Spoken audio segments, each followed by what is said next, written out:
What has happened to Rockstar Games? Yep, I know.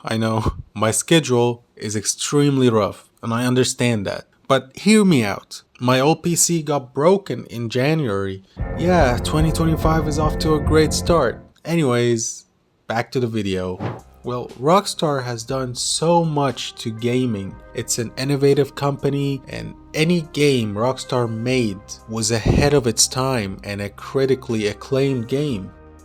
Please, let's not include the GTA Definitive Edition. I actually played Red Dead Redemption 2, and after that I played Red Dead Redemption 1. I've seen the huge differences, and you can say that every game is way ahead of its time. From GTA to Red Dead Redemption to Max Payne to Bully, all of these are great games. They've added so much to the gaming industry. But the last game was Red Dead Redemption 2, and it was released in 2018. Let's discuss the glory days of Rockstar.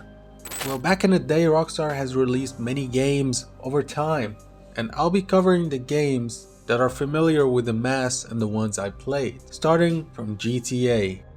It began in 1997 with a top-down view game, and the franchise was later acquired by Take-Two Interactive and evolved under Rockstar Games. In 1999, GTA 2 continued with the top-down view style, and the true innovation happened in 2001 with GTA 3 as they revolutionized the series with 3D gameplay. It was a really great change for a sequel, and they followed it up in 2002 with GTA Vice City. Set in the 80s, it became a childhood classic for everyone who played the game, and then it followed in 2004 GTA San Andreas, which became a favorite for many, including me.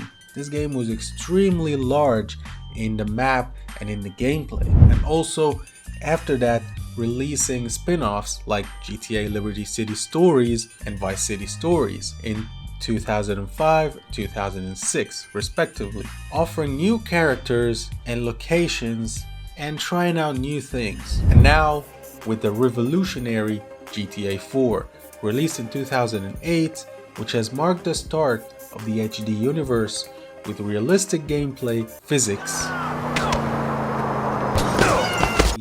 and a compelling story. And they also released 2 spin-offs back when Rockstar released DLCs, The Lost and Damned and The Ballad of Gay Tony, and they were released in 2009. GTA 5 launched in 2013, and it introduced 3 playable characters, remaining timeless and popular across generations. Now we're in 2025. We're still waiting for the second trailer of GTA 6. Moving on to another franchise, Max Payne. The Max Payne saga started in 2001 by Remedy, and then Max Payne franchise was sold to Rockstar. The first one was a 3D game that has unique style that wasn't in a game before, which has the bullet time effects, and it feels great. The gunplay was amazing, and it had a good story. And Max's character, that's the one of the best characters in gaming history,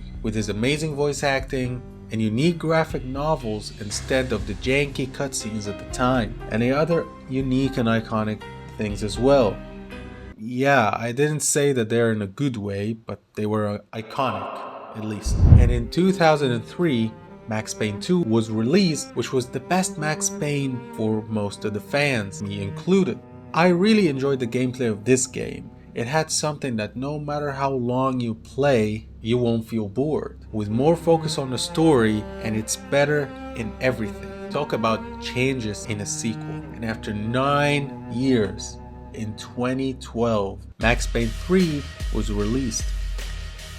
After a few delays, actually. The story wasn't as impactful as it was in the last 2 games, but the game got better in the gameplay and graphics and cutscenes.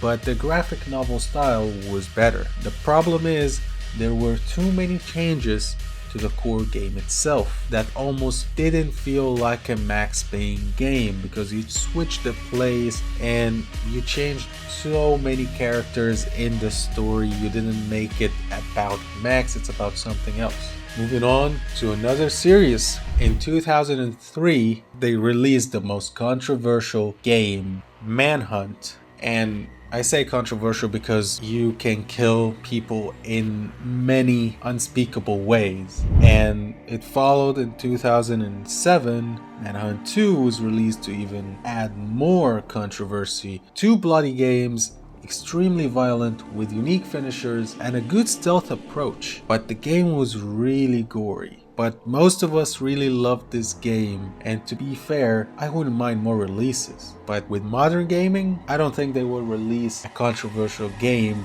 like Manhunt ever again. Moving on to another game series. In 2004, Red Dead Revolver was released, a game talking about the Wild West. But I haven't got to play it, but I know it was a good game. And then Rockstar decided to create the best Wild West games ever, Red Dead Redemption 1 and 2. And Red Dead Redemption 2 is my favorite game of all time. These two games had great stories, especially Red Dead Redemption 2. The redemption arc of the protagonists, the writing, the gameplay, the graphics, the cutscenes. I can't even skip a cutscene in these games, especially Red Dead Redemption 2. It has the best character in gaming history, Arthur Morgan, and I really can't wait for more from this game. And let's talk about other individual games. Like in 2006, Bully was released. Basically a GTA game, but in school. It was a really good idea to make a game like that. 2011, LA Noire was released, the best detective game ever made, with a great premise. Find clues, try and understand the crime, question the witnesses, build up a case, and in the end decide who's actually guilty. I really enjoyed this game and loved it, and I wish for more LA Noire. You can tell that Rockstar was extremely innovative and active, and it was basically releasing bangers after bangers. And right now, you can barely see this innovation in a new title or a sequel to ones they made. It's time to discuss what's behind the fall of Rockstar. In 2013, after GTA Online, you can barely see any new game except Red Dead Redemption 2, but that's it. Nothing innovative like we used to from Rockstar. They tried to remaster the classic GTA trilogy, but you know how the events turned. You can pretty much say that 2018 was the start of the fall of Rockstar. Before you ask what's the reason behind the fall, it's actually GTA Online. And I believe you guessed it beforehand. But why is GTA Online behind that fall? Well, to be specific, after the release of GTA Online, the GTA franchise has turned out to be a live service game with tons of updates and a great focus on the online community, which isn't bad, but you don't make the whole company focus on one title. And because of the focus on one thing, you've ruined another one, which is Red Dead Redemption Online. It was made out to be like GTA Online. It's a live service Wild West game, but the game felt tedious with many chores other than fun heists or missions. I've never seen heists in this. In a Wild West game, you can't rob a bank. You can't do that. You can do it on the main game, but you can't do it in the online.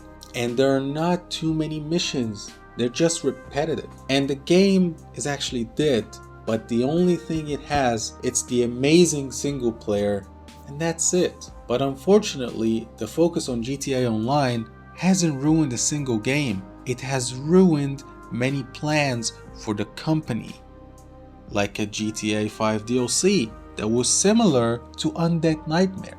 Imagine that. Trevor, Michael, and Franklin in a zombie apocalypse. That would have been crazy. Cancelled remakes for GTA 4 and Red Dead Redemption. Please don't talk about the atrocious port to the PlayStation, please, and the PC release. This has nothing to do with being remastered or being remade. And they cancelled a brand new game that was called to be a genre-defining game, which is called Agent. That would have been Rockstar's take on old spy movies, a stealth game. And the most disappointing, a sequel to bully, and all we got was a failed demaster of a beloved trilogy in an attempt to ruin it in our memories, and a port for Red Dead Redemption 1. What do you think? Do you agree or not? Let me know in the comments. I'm interested to see your takes on Rockstar. Don't forget to like, subscribe for more content like this. Thank you guys, and goodbye.